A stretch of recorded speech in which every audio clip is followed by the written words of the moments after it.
Assalamualaikum warahmatullahi wabarakatuh.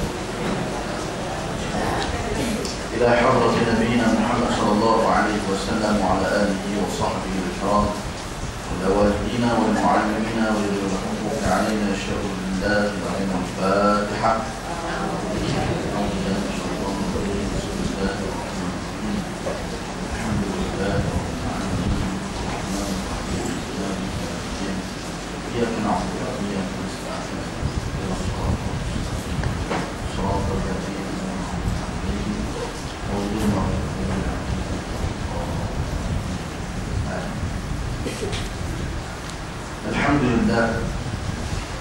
Alhamdulillah hamdan katsiran tayyiban mubarakan fihi kama yuhibbu rabbuna an yuhmada wa yarda. Asyhadu an la ilaha illallah wahdahu la syarika lah wa asyhadu anna sayyidana Muhammadan 'abduhu wa rasuluh.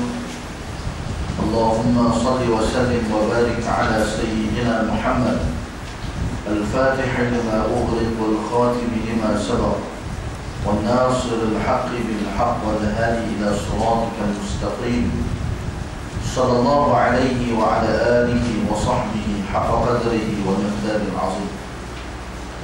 سبحانك لا علم لنا إلا ما علمتنا إنك أنت العليم الحكيم. رب اشرح لي صدري ويسر لي أمري واحلل عقدة من لساني يفقهوا قولي. أما بعد. Bagi sekali lagi tuan-tuan, puan, ibu bapa, muslimin dan muslimat, hadirin mukminat yang dirahmati Allah Taala sekalian.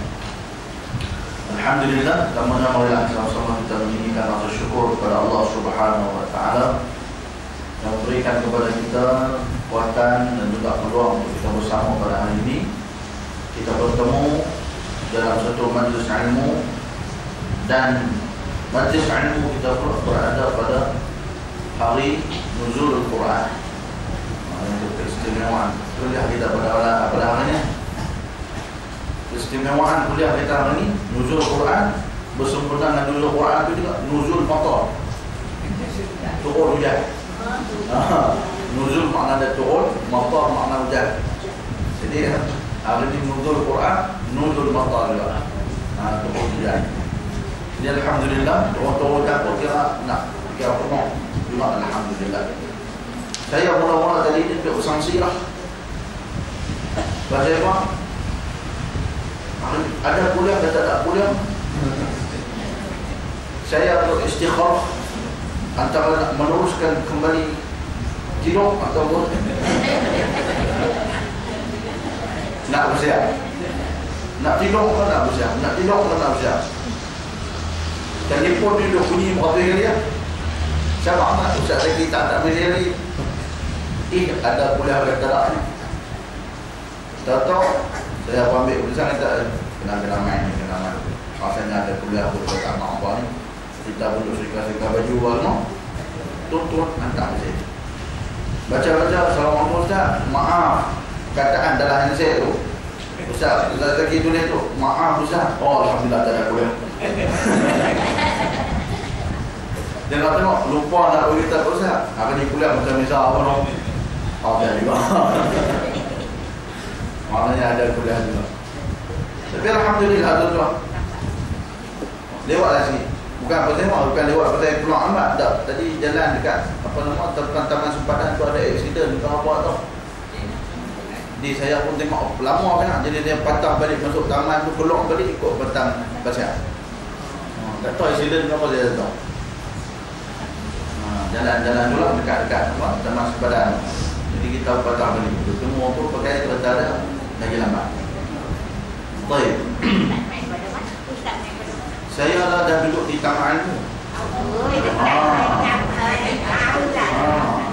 Dia taman ilmu. Dia ada bantu. Orang lari ni kawan saya ada buat ni. Nakal pokok ni. Dia kata apa? Taman murni, taman ilmu, teringat bini makan tak lalu.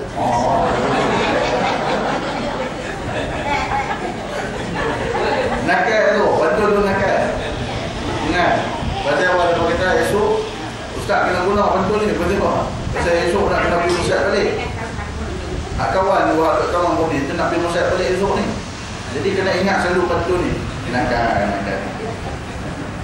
kawan-kawan ni memang orang dulu. Tak apalah. Ya alhamdulillah tuan-tuan, kita dapat juga berada dalam kuliah kita pada hari ini. Di mana kuliah kita pada hari ini, kuliah ni mengaji ni hukumnya ialah wajib fardu.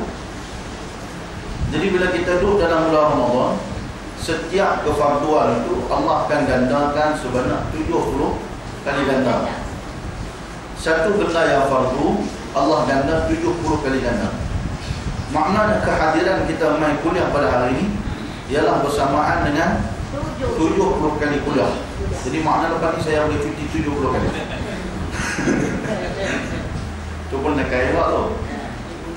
Maknanya kita main hari ini ataupun kita main lah sebelum ni duduk sepanjang dalam bulan Ramadan. Orang yang tak main mengaji, yang tak main dengar tazkirah, yang nak lari daripada tazkirah, tak mau dengar tazkirah malam-malam, rugi. Pasal buat dengar tazkirah tu dia termasuk dalam majlis ilmu, termasuk dalam mengaji. Bila kata pergi mengaji, menuntut ilmu, dengar tazkirah, tu pun tuan-tuan dapat pahala 70 kali ganda. Berbanding dengan kita semayang sunat tarawih. Semayang sunat tarawih tu dia dapat satu pahala fardu. Hak sunat jadi dapat satu pahala fardu. Yang fardu Allah ganda 70 kali ganda. Jadi bila orang tanya pada saya, Ustaz, kita nak semayang saja tarawih kan Ustaz, kita nak buat tazkirah, buat dulu. Semayang kita boleh hafal semayang, buatlah 8 rakaat tarawih, 3 rakaat witir, lepas tu bagilah tazkirah setengah jam. Dapat 2 benda yang cukup ya Pak.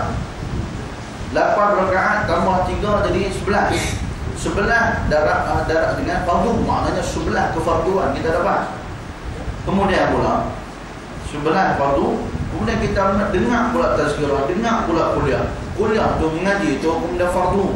Bila kita fardu, darab dengan 70. Jadi banyaklah amal ibadat kita pada malam itu. Jadi saya heran kalau ada orang kata mengganggu ibadat. Ada kenyataan pasal macam kesian, dia tak kesian. Dia tak boleh nak menilai kehebatan Ramadan. Kan? Kita dah dengar bau-bau awal Ramadan tu dia tak suruh buat tazkirah. Pasal buat tazkirah ni mengganggu solat apa. Dia tak pandang dari sudut tu. Jadi kita orang kesian lah, kata patut-patut letak jawatan tu. Kan? Bagi orang lain pula naik bagi nampak jernih sikit. Kan?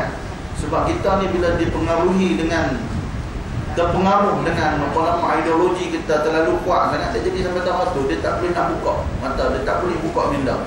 Sangat merugikan. Sedangkan kita dengar tazkirah tu, majlis ilmu hukum dah wajib mengaji, dapat 70 kali ganda mengaji.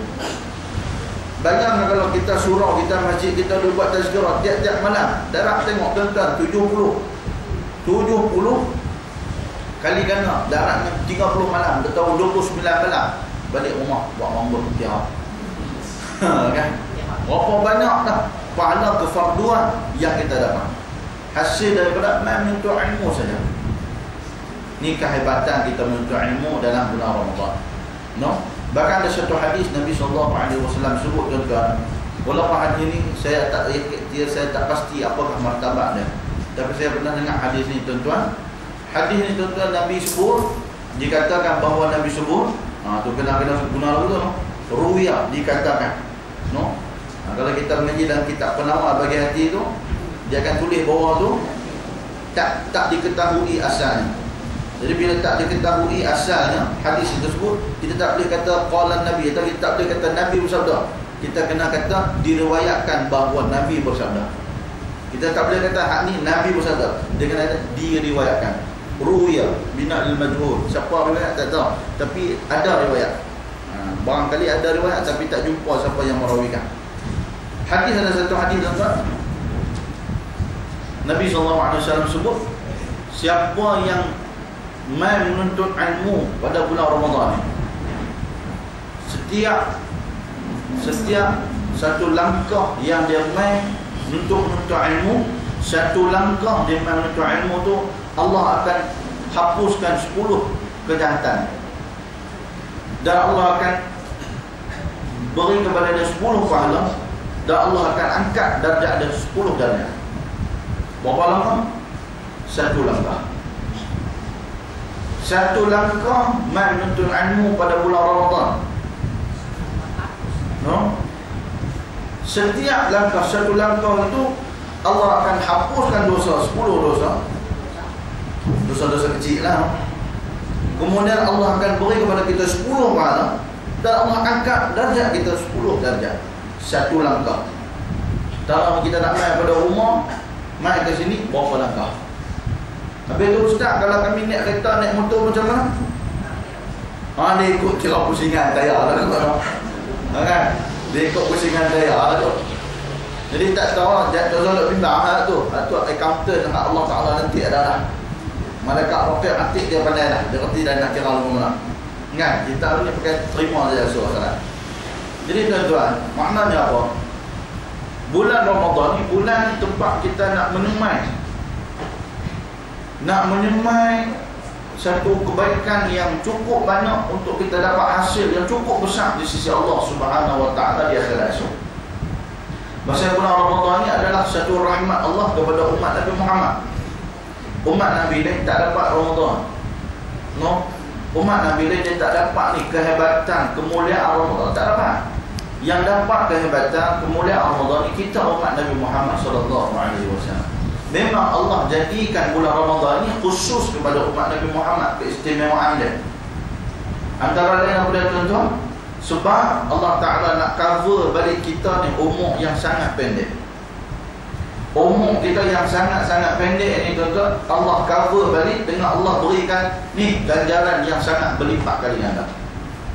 Bahkan Allah beri pula kepada kita satu malam yang esok-esok nak main ni, lagi 2 malam ni kan? Yang cukup istimewa. Malam ni malam 18, esok malam 19, lepas tu masuk dah malam 20. Makna begitu cepat masa berlalu ni. Esok ni dalam 10 malam yang terakhir, Allah nak bagi pada kita apa dia? Nak bagi pada kita salah satu daripada malam Al-Qadar, yang mana lebih baik daripada 1000 bulan atau bersamaan dengan 83 tahun. Jadi kalau kita boleh beribadat begitu tuan-tuan dalam bulan Ramadan, Allahu Akbar, dapat malam Al-Qadar. Berapa tahun kita cuba amal ibadat, dapat malam Al-Qadar berapa kali kita dapat. Kita buat tiap hari, kita buat tiap tahun, kita terus istiqamah, pasti kita akan dapat malam Al-Qadar tersebut. Lepas tu jangan tinggal ni sembahyang sunat tarawih, jangan tinggal. Saya selalu sebut kalau saya kita sekira sembahyang sunat tarawih, buat pilih paling kurang 8, jangan tinggal. Pasal apa? Pasal sembahyang sunat ni tuan-tuan, dalam bulan Ramadan yang kita belum habis paling kurang kita buat 8 tarawih, 3 witir, maknanya 11 rakaat. Ada tak daripada bulan-bulan lain yang kita buat habis Mi'raj kita sembahyang sunat sampai 11 rakaat? Itu tak pasal. Bukan kata tak buat, bukan kata tak ada pasal nak buat. Dia kira kita lepas Mi'raj, dia kira nak balik laju pasal waktu pukul 9 cari karamah. Dia kira nak duduk depan TV tu nak teriak sekali dengan pelakon. Dia nak teriak sekali dengan Wai Mamunah. Dia kira lagu tu. Jadi tuan-tuan, bulan Ramadan ni lah Tuhan lembut hati kita. Tuhan lembut hati kita. Busuk-busuk pun kita akan buat 8. Malah macam mana pun umat Islam ni main bulan Ramadan, dia main buat 9 tarawih, malah dia buat 8. Dia mesti buat 8. Dia tak buat 4 lari terus betul jenis. Kalau dia buat 4 juga dia lari tu nama dia apa tuan-tuan? Maaf kita sebut jenis pelang. Dia kira buat 8, dia buat 4 lari lah. Ada juga jenis tu. Tapi kita husnuzon lah, kok dia senak perut. Ingat, dia senak perut. Tak tahu. Tak salah bersengkau berapa orang. Jadi paling kurang kita buat 11. Jadi tuan-tuan, buat amal ibadat sembahyang sunat dalam bulan Ramadan ni, dia kalau kita boleh istiqamah dengan sembahyang sunat dalam bulan Ramadan, paling kurang 11 rakaat ni, itu tanda Allah Ta'ala dia nak cinta kepada kita. Allah Ta'ala nak kasih kepada kita. Sebab dalam satu hadis qudsi, Allah Ta'ala firman, la yazalu 'abdi yuqarribu ilayya bin nawafili hatta uhibbahu. Tidaklah seorang hamba aku itu dia berusaha mendekatkan diri dia kepada aku bin nawafil. Nawafil apa dia? Nawafil ni plural. Dia punya simbol dia nafilah. Nafilah ni makna dia ibadat sunat, sembahyang sunat. Sembahyang sunat. Jadi nawafil, kata Allah Ta'ala dalam hadis Qudusi, tidaklah seorang hamba itu dia mendekatkan diri dia, cuba mendekatkan diri dia dengan nawafil, ibadat-ibadat sunat, sembahyang-sembahyang sunat, hatta uhibbahu, sehingga aku jatuh cinta kepada dia. Satu benda yang cukup besar. Apa dia? Allah jatuh cinta kepada kita. No? Allah jatuh cinta kepada kita, satu benda yang cukup besar. Jadi maknanya kalau kita perhati bulan Ramadan ni, sebulan Tuhan lembut hati kita. Boleh pula kita duduk bersemayam tarawih pada malam-malam tu, walaupun paling kurang 11 rakaat kita sebut tadi. Maksudnya setiap malam kita mendekatkan diri dengan sembahyang sunat bin nawafil. Sudah pastilah kalau sebulan kita buat, pastilah Allah Ta'ala akan jatuh kasih dan cinta kepada kita. Jadi tuan-tuan muslimin muslimat yang dirahmati Allah Ta'ala sekalian, ini kelebihan kita mengaji pada bulan Ramadan. Kelebihan kita beramal dalam bulan Ramadan. Jangan kita bila dah main di tengah-tengah, main dah akhir-akhir, kita digoda oleh siapa dah? Syaitan tak ada. Nafsu kita boleh tahan lagi. Ada lagi tuan-tuan musuh-musuh kita dalam bulan Ramadan ni, terutama di akhir-akhir Ramadan ni. Siapa dia tuan-tuan? Jangan kita terpedaya dengan godaan-godaan kamdan. Jangan kita terpedaya dengan godaan Nagoya. Nah, Jaya Jasko, apa lagi kau belah ni? Kan? Jangan kita terpedaya. Jadi kita lebih banyak kita beribadat di dalam Jaya Jasko, dalam Tesco, lebih daripada kita beribadat dalam rumah Allah Subhanahu Wa Taala. Berhati-hati. No, di akhir-akhir Ramadan ni boleh kita kata macam ni lah. Hingga pasal Ramadan yang pertama, 10 yang pertama tu kira Allah Ta'ala cincai lagi. Bahasa kita tu Allah cincai lagi, tak apa, bagi semua buat. Mai tengah Ramadan ni tuan-tuan, dia ibarat macam 10 yang pertama tu macam tanah landai, jalan semua boleh berjalan. Mai 10 yang awal ni, 10 tengah ni, dia jadi apa? Dia mula dah naik tanah tinggi. Mai yang 10 terakhir ni, dia dah jadi apa? Puncak tu. Mai ke puncak tu, siapa tak ada stamina kuat, bagai tak boleh naik, pakai cabut kaki. Jadi maknanya sebab tu ulama suruh kita ni buat persiapan daripada rejab lagi. Yang Nabi duk puluh doa tu, Allahumma barik lana fi Rajab wa Sya'ban wa balighna Ramadan. Pasal ni ibarat nak naik gunung Everest. Bukan boleh bangkit cedok, jom memang naik gunung Everest. Pada gila. Dia kena ada latihan dia. Jadi lagu tu lah dalam bulan sebelum ni. Jadi bulan Ramadan kita boleh biar naik sampai ke puncak gunung Ramadan. Begitu keadaannya. No? Baik, tuan muslimin dan muslimat yang dirahmati Allah Ta'ala sekalian, masya-Allah kita sambung balik beberapa hadis yang terakhir daripada Abwabus Sifatil Jannah. Bab yang ceritakan hadis-hadis yang berkaitan dengan syurga. No? Dan insya-Allah kita akan masuk pula bab yang seterusnya, iaitu Abwab Sifatil Nar. Bab pada menceritakan tentang sifat-sifat neraka insya-Allah. Pada pertemuan kita yang lalu kita dah membacakan hadis berkaitan dengan 3 golongan yang Allah Subhanahu Wa Taala kasih kepada mereka, dan 3 golongan yang Allah Taala sangat murka kepada mereka. No? Kita dah baca dahulu 3 hadis, 3 golongan yang Allah Taala kasih kepada mereka. Siapa dia golongan hak Tuhan kasih kepada mereka? Yang pertamanya iaitu orang yang Allah Ta'ala beri kepada dia harta, Allah Ta'ala beri kepada dia duit ringgit, dia menafkahkan sehingga kan tangan kiri dia tak tahu. Itu yang pertama. Kemudian yang kedua apa dia? Orang yang bangkit pada waktu malam, beribadat pada waktu malam, sedang orang tak tahu, kata dia bangkit waktu malam. No? Dan yang ketiganya itu orang yang dia berperang, kawan-kawan pakat mati habis, dia tetap berperang. Dia tetap duduklah perjuangan dalam peperangan, dia tak lari daripada perjuangan tersebut. Walaupun dia mati, dia tahu mati dia mati syahid. Kalau dia menang, maka dia mendapat ghanimah atau harta ghanimah. Kemudian 3 golongan yang Allah Ta'ala cukup pula, Allah Ta'ala cukup benci pada mereka tu. Yang pertama apa dia? Asy-syaikhu zani, orang tua yang berzina. Yang kedua faqirul muhtaj, fakir yang sombong. Mana kita dah sebut. Wal ghaniz zulum, maknanya dan orang yang kaya tetapi dia adalah seorang yang sangat zalim. Baik. Jadi hari ini kita nak baca hadis yang seterusnya, iaitu hadis daripada Sayyidina Abu Hurairah radhiyallahu anhu. Bab yushikul furatu yahsiru an kandin min zahabin, iaitu bab yang hadis pada menyatakan, menerangkan tentang hampirnya satu masa nanti akan mai di mana sungai Furat, satu sungai nak duduk kat Iraq, sungai Furat itu akan terbuka daripada perbendaharaan, daripada mah. Akan keluar daripada sungai Furat tu mah. Banyak mana mah, banyak mana, saya kita tengok hadis. Bismillahirrahmanirrahim.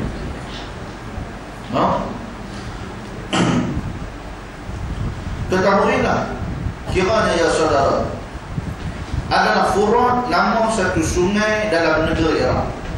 Ada satu sungai yang cukup terkenal di negeri Iraq, nama dia sungai Furat.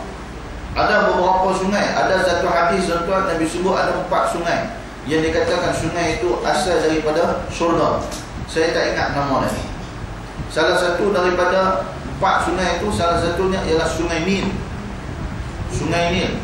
Di mana sungai Nil? Di Mesir. Iaitu salah satu daripada sungai yang disebut bahawa sungai daripada syurga. Apa maksudnya? Allahu a'lam. Baik. Tapi yang satu ni disebut oleh Nabi bahawa Furat, satu sungai, sungai Furat, di mana sungai ini ada di dalam negeri Iraq, di mana kualanya turun ke Laut Parsi. Sampailah dia punya hujung sungai itu, kualanya sampai ke Lautan Parsi dan bertemu dengan cawang sungai Dajlah. Sungai Dajlah, cawang maknanya salah satu daripada cabang sungai Dajlah bertemu pada situ. Baik. Maka sungai Furat itu akan jadi zahir satu tanda kekuasaan Tuhan yang Maha Kuasa. Kata Tuan Syekh kita ni, satu masa nanti, di akhir zaman nanti, nak dekat kiamat esok, akan keluar di situ satu tanda kebesaran dan kekuasaan Allah Subhanahu wa Ta'ala. Apa dia benda yang tunjuk kebesaran kekuasaan Allah Ta'ala itu? Iaitulah zahir keluar perbendaharaannya daripada emas, iaitu banyak kemudian daripada kering ayamnya. Esok ni kata Nabi SAW, bila dah nak mai kepada hari kiamat, bila dah nak mai di akhir-akhir zaman nanti, di mana sungai Furat itu akan kering. Air dia akan kuih surut dan kuih kering. Bila kering esok, daripada duduk dalam sungai itu akan keluar mai harta benda yang cukup banyak daripada sungai itu. Apa dia? Emas. Akan terbit keluar daripada sungai itu, dia keluar habis semua. Bila air kuih surut, keluar emas. Bila keluar emas ni, manusia akan melupa. Dia akan berlaku esok, akan berlaku di akhir zaman nanti. Baik. Bermula kenyataan yang demikian ialah khabar daripada Nabi kita seperti di dalam hadis yang dikeluarkan oleh Abu Isa At-Tirmidzi dengan katanya, An Abi Hurairah radhiyallahu anhu qala Rasulullah sallallahu alaihi wasallam yushikul furatu yahsiru an kanzin min dhahab. Diriwayatkan daripada seorang sahabat bagi Nabi sallallahu alaihi wasallam yang masyhur, banyak meriwayatkan hadis, iaitu nama dia siapa dia? Sayyidina Abu Hurairah. Panggilan kepada nama dia yang sebenar ialah Sayyidina Abdurrahman bin Sakhar. Nama sebenarnya Abdul Rahman bin Sakhar. Dia lebih dikenali dengan Abu Hurairah. Ataupun Nabi panggil dia Abu Hirrah ataupun Abu Hurairah. Hirrah maknanya anak kucing. Hurairah ni anak kucing juga, tapi panggilan dari isim tasghir. Dia panggilan manja. Abu Hurairah. Baik. Radhiyallahu anhu katanya, dalam bersabda Rasulullah sallallahu alaihi wasallam, hampir sungai Furat itu terbuka. Esok ni Nabi kata sungai Furat tu dia akan terbuka. Dan zahir ia daripada perbendaharaan, daripada emas, kemudian daripada kering ayamnya. Akan buka sungai ni maknanya akan lapang sungai tersebut. Sebab apa lapang? Sebab ayam dah kuih surut. Bila kuih surut maknanya laluan sungai itu dah jadi lapang. Dan bila pada air kuih surut, kuih lapang, maka ketika itu akan terbit daripada sungai tersebut emas-emas. Maka kata Nabi sallallahu alaihi wasallam, "Faman hadarahu fala ya'khudh minhu syai'an." Kata Nabi sallallahu alaihi wasallam, maka siapa yang ada hadir akan dia, yakni ada pada masa zahir emas tersebut di sungai itu, maka jangan diambil daripadanya sesuatu. Ni Nabi nak pesan. Kuih lama, kuih akhir zaman ni akan terbit macam-macam fitnah. Bila makin lama makin nak dekat kiamat, Allah akan beri kepada orang beriman ni fitnah yang pelbagai. Nabi kata salah satunya terbit di sungai ni, sungai Furat, akan mai emas. Bila mai emas ni, Nabi kata jangan duk pergi ambil. Jangan duk pergi ambil. Orang hak beriman dia takkan pergi ambil. Bahkan nanti esok ni tuan-tuan, bila kita duduk di zaman kedatangan Dajjal, zaman Dajjal mai esok pun dia akan beri pelbagai jenis bantuan. Dia akan bagi kepada kita, dia tabuk sampai 40 juta dia tabuk.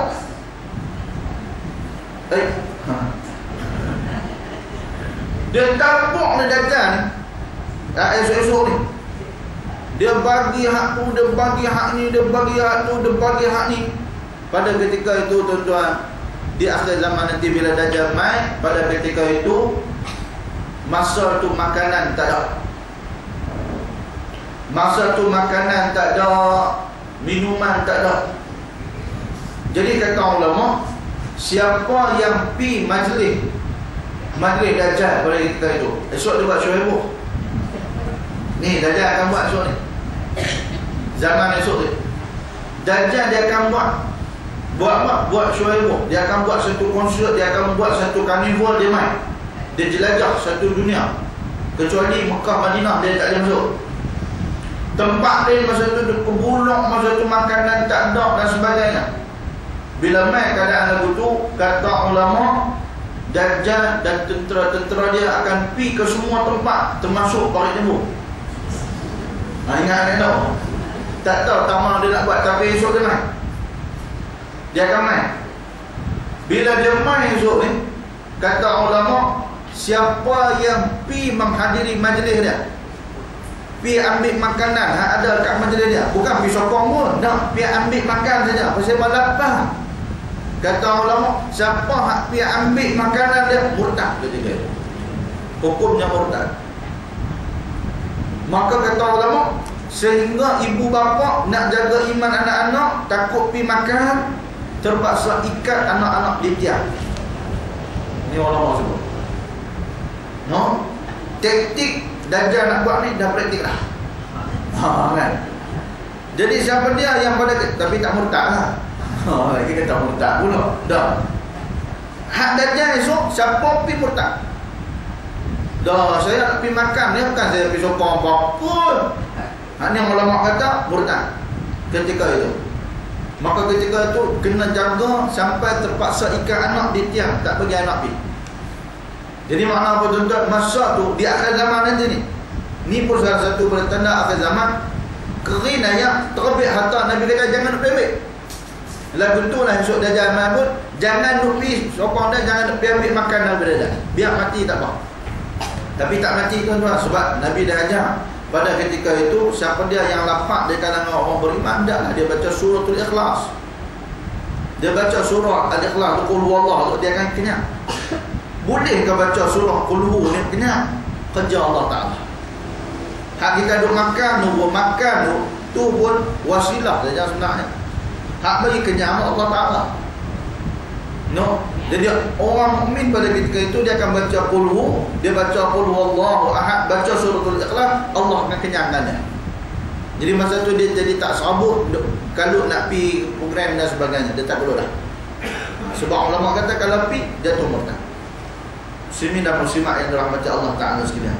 Lagu tu lah yang akan berlaku pada akhir zaman nanti. Sungai Furat akan kering dan keluar mah. Nabi kata faman hadarahu, siapa yang dan tengok, siapa yang dan masa tu sampai zaman itu, fala ya'khuz minhu syai'a, jangan ambil apa-apa. Jangan pergi terpa sekali orang ni pergi ambil, kita pun nak pergi ambil. Oh, terambil emas ni ustaz, gila tak pergi ambil. Tak gila lah, kalau tak pergi ambil pun. No? Tak ada masalah kalau kita tak pergi ambil. Tapi masa itulah keadaan manusia tuan-tuan, semua dia nak terpa. Pasal apa? Dunia. Pasal apa? Emas. Pasal apa? Kemewahan. Dia akan kejar. Betul tak betul? Macam kita, cuba orang main kat orang kita tengok. Ni ada bisnes baru pun. Bisnes apa pula dah? Ni dia kata jongkong emas ni.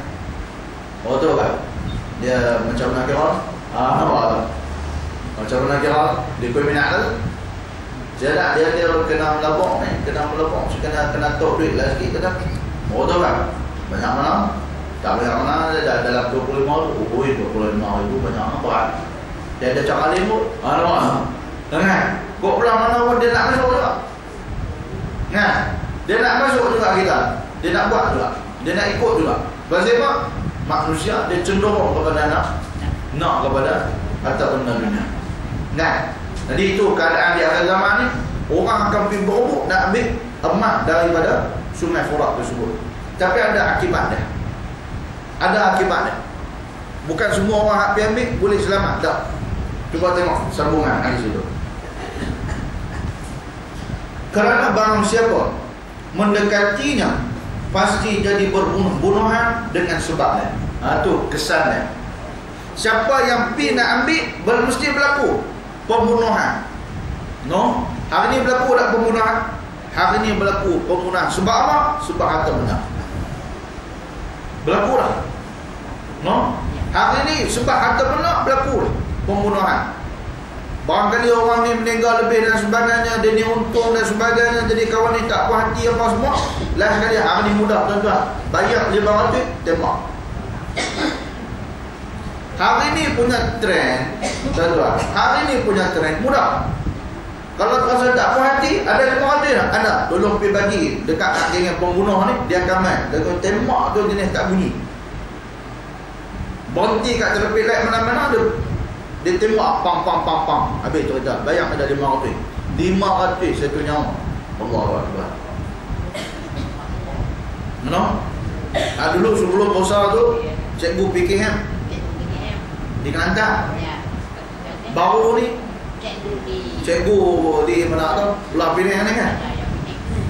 Cikgu juga PK juga saya. Jadi alhamdulillah saya ni guru biasa. Jadi peluang nak tembak tu kurang alhamdulillah. Yang tu bukan pasal nak murid tembak tu. Yang tu ada masalah luar. Jadi nak abang kat kita ni tuan-tuan, nak abang kata kalau dengan sebab dunia manusia sanggup berbunuh-bunuh. Dengan sebab kerana nak jawatan manusia sanggup berbunuh-bunuhan. Dengan sebab kerana nak kedudukan manusia sanggup berkenal salah satu sama lain. Antara satu sama lain dia sanggup. Dia jadi kawan makan kawan, macam-macam dia akan buat. Demi kedudukan, harta benda, pangkat orang ini, manusia, dia jadi seru. Dia akan berlaku. Dan memang berlaku lah pada hari. Jadi kata Nabi, esok ni bila terbit emas daripada Sungai Qura, siapa yang boleh pergi ambil, jangan nak pergi ambil. Pasal akibatnya ialah manusia ketika itu akan berbunuh-bunuhan. Bunuh ramai mana? Hingga berlaku perbunuhan itu dengan sebabnya. Sebab kita pergi balas, kita nak pergi ambil emas itu, tiada hidup melainkan dalam 100 orang hidup hanya 1 orang. Maknanya kalau pergi ambil itu pekat gaduh ni, berbunuh-bunuhan nak ambil emas. Dia ni pun nak ambil emas, kawan ni pun nak ambil emas, kawan ni ambil emas. Lain kali berbunuh-bunuhan, daripada 100 orang hanya seorang je yang hidup. Allahu Akbar. Betapa ramainya ketika itu orang akan mati. Mati kerana berebut harta, mati kerana berebut nak ambil emas. Tu. Lepas tu Nabi kata, fala ta'khuz minhu syai'a. Jangan ambil daripadanya walau sesuatu apa pun. Yang ni ujian iman.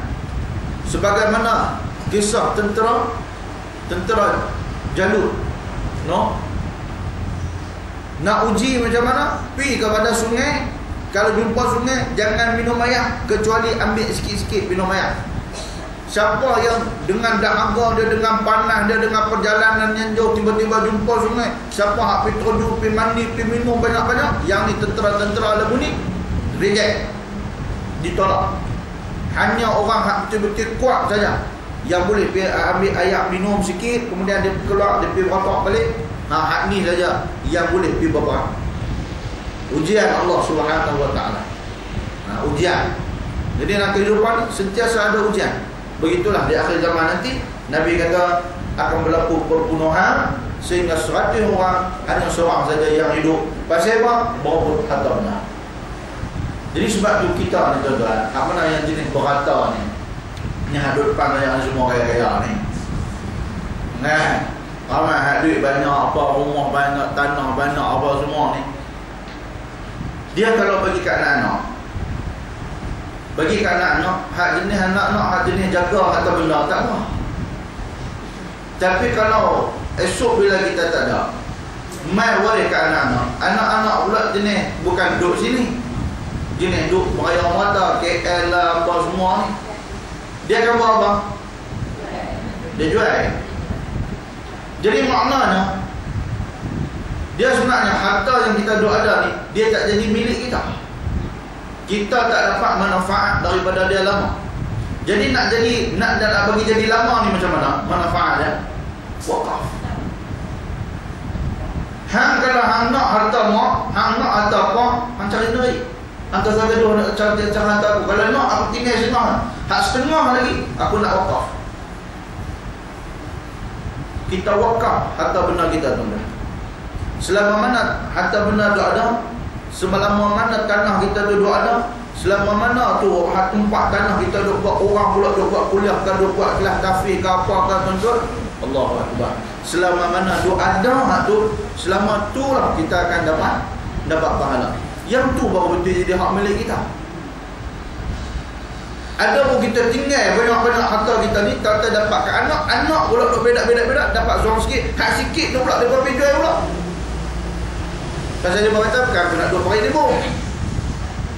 Aku ni kena jaga KL. Takkan siapa nak jaga harta aku tak ni, tanah tak ni, tak ada orang nak jaga. Akhirnya jual. Jadi kita tak ada apa, duduk tukang tengah dulu. Jadi kalau kita ada harta benda ni, kita wakaf pula. Wakaf pula harta tu orang duk guna. Bayanglah tengok tuan-tuan, pakat duk ramai-ramai ni kumpul harta-harta sikit, kumpul bagi kat ustaz lelaki, bukan bagi kat dia. Dia ada kira pemegang amanah. Buat apa? Beli satu tanah ni, satu lot macam mana besar enggak. Lepas tu buat dewan pula. Ni dewan kuliah Pak Sri ni. Nah, ni dewan kuliah, buat macam dewan kuliah Pak Sri ni. Buat ringkas jadi, buat dewan macam kita. Buat satu kawasan tanah lapang, wakaf pakat kumpul duit ramai-ramai, kita beli. Tahap tu tanah Pak Sri. Selama mana orang duk main buat kuliah, selama mana orang duk pada mengaji tahun tu, kena pula kita duk buat pula kelas-kelas tahfiz ke apa pula. Allahu Akbar. Mati tu pakai duk seronok tu. Ni galakan sebenarnya. Galakan. Bukan tak ada harta ni, orang baik ni bong ni, belum lama ni, kaya lama pun ni. Ingat. Tapi saja kalau buat korel, wahai hantar, kalau nilai-nilai saya tu belum apa. Tuan-tuan yang Allah Ta'ala sekalian, itu kita sebut bahawa harta kalau kita biar bagi ke anak-anak, pakai habis anak-anak. Dapat anak hak beriman, hak jenis cerdik sikit, dia pergi wakaf ke, dia jual setengah, dia wakaf, dia beli ke, dia buat tanah apa, buat kelas kafi ke apa ke semua, dapat manfaat dia kepada kita. Tapi kalau tak, jadilah satu kerugian kepada kita. Taklah rugi, tapi tak ada benda, tak ada sumber yang boleh memanjangkan pahala kita. Yang lebih teruk lagi apa dah? Bila kita mati tinggal harta benda, anak pula gaduh. Abang gaduh dengan adik, adik gaduh dengan abang, kau pun gaduh dengan adik, adik gaduh dengan kau. Habis cerai adik balik. Pasal apa? Kes tanah. Rugi lah. Kita ada lagu mak musabuk lah. Awak yang anak-anak jadi lagu ni tak kesian kat mak ke, tak kesian kat pak ke. Bukan nak boleh menyembang lah. Bukan kita nak boleh panggil dah hari raya bersatu padu lah. Tak nak boleh dah. Duduk dah lagu mak tu. Satu kerugian. Tapi kalau kita hari tu pergi wakaf dah tanah siap-siap, elok esok kita mati tengok-tengok, tanah hak mak tu di mana? Tanah tu mak wakaf dah. Allah, tak ada kata apa. Enggak. Tak ada kata apa. Tinggal dah sebahagian. Tinggal sebahagian. Enggak. Kita wakaf tu untuk siapa? Untuk kita. Untuk kita. Jadi bila kita wakaf tanah tu, jadi untuk kegunaan Islam ni, kegunaan untuk mengaji pula tuan-tuan, hebatnya kalau ada pula kelas kafir tu, budak-budak duk baca Quran, budak-budak menghafal Quran, berapa tahun duduk tahun tu, banyak tu lah pahala hak duk sampai kat kita. Macam mana cerita dia? Kena tunggu mati. Tunggu mati kita duduk dalam kubur, tengoklah benda apa anak mai setiap hari. Kan? Kalau anak-anak kita duk hantar Fatihah setiap hari pun kita seronok dah duduk kubur. Ibarat macam duduk dalam kubur ni, ibarat duduk tunggu macam orang nak main bagi hadiah. Orang main bagi hadiah, jiran sebelah kita duduk dalam kubur tu tengok, hang hadiah banyak semua setiap hari tu. Nampak macam mana anak soleh-soleh belakang. Banyak hang punya hadiah orang duduk kubur ni no. Dulu kau ada tanah wakaf, aku bagilah wakaf dah, mau buat sekian-sekian. Hang tak ada apa-apa dulu. Ada, tapi semua bagi kat anak. Anak nak jual habis pergi kat China, padang bukan. Kan? Jadi ini kita kena fikir, betul orang mukmin ni dia kena fikir masa depan, bukan depan tu makna masa depan hidup dia masa tua dah. Masa depan tu hidup akhirat semua. Itu kehidupan orang beriman. Baik, tuan-tuan yang dirahmati Allah Ta'ala sekalian. Ini yang Nabi kata, bila masa tu cubaan, ujian ketika itu, mai ujian yang besar, jangan duk pergi rapat sekali, jangan duk pergi ambil. Orang nak berebut, biar pergi dia berebut. Orang duk kalut dengan hak sekian-sekian, biar pergi dia kalut. Nah, kalau kita dah tengok lah, orang yang berebut harta, berebut kedudukan sebagainya, daripada akan berpecah, akan mengaduh. Hampir pergi kat dia. Nah, kita tetap tenang, duduk relax, tak ada masalah. Begitu. Baik.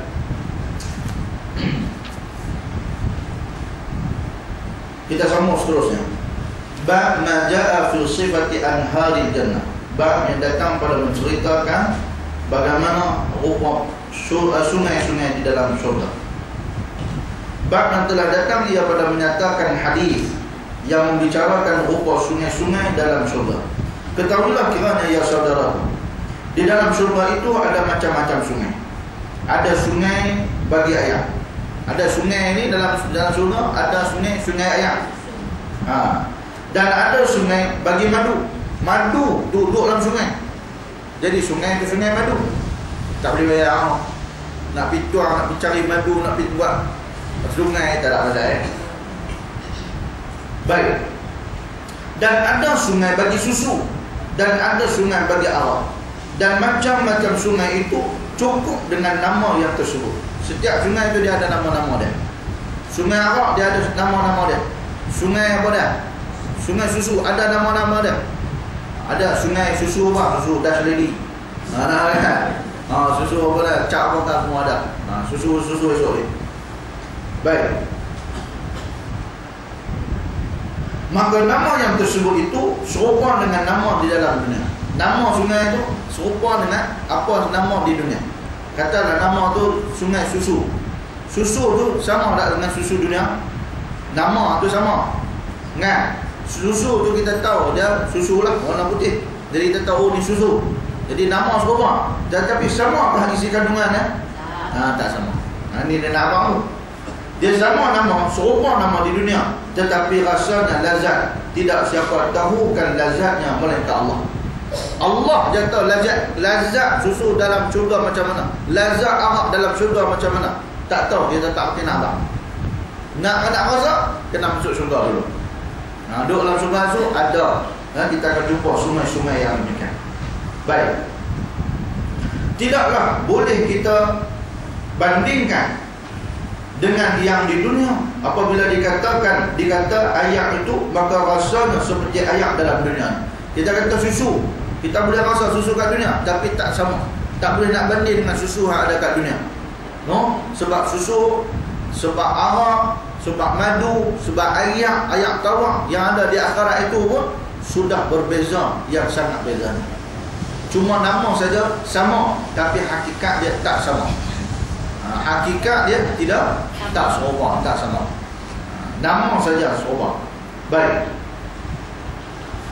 Apabila dikatakan sungai madu, maka rasanya seperti madu dalam dunia, maka iaitu tidak demikian. Bila kata sungai madu, rasa macam madu kat dunia tak? Nama saja serupa, tapi hakikat rasa dia lebih lazat, lebih enak, tidak sama seperti kelazatan yang ada pada dunia. Bahkan serupa pada nama dan lain pada rasa. Nama saya serupa, rasa lain-lain, iaitu berganda-ganda sedap dia. Sedapnya sangat banyak kali ganda, lagi hebat daripada apa yang kita rasa di dunia. Baik. Maka dapat kita ketahui di dalam syurga itu bermacam-macam sungai.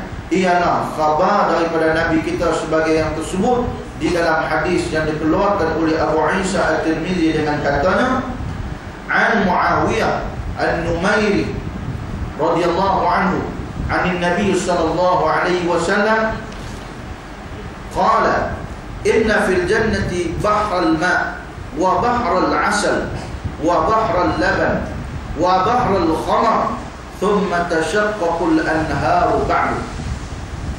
Diriwayatkan daripada seorang sahabat bagi Nabi sallallahu alaihi wasallam, namanya Sayyidina Muawiyah An-Numairi radhiyallahu anhu, daripada Nabi sallallahu alaihi wasallam telah bersabda bahwasanya dalam syurga itu ada sungai-sungai yang besar. Ada sungai besar bagi ayak, maknanya sungai ayak kosong. Dan sungai besar bagi madu. Ada satu sungai besar itu pula kandungannya ialah madu.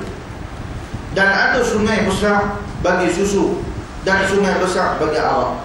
Kemudian daripada sungai itu berpecah-pecah cawangan-cawangan, maknanya dia ada banyak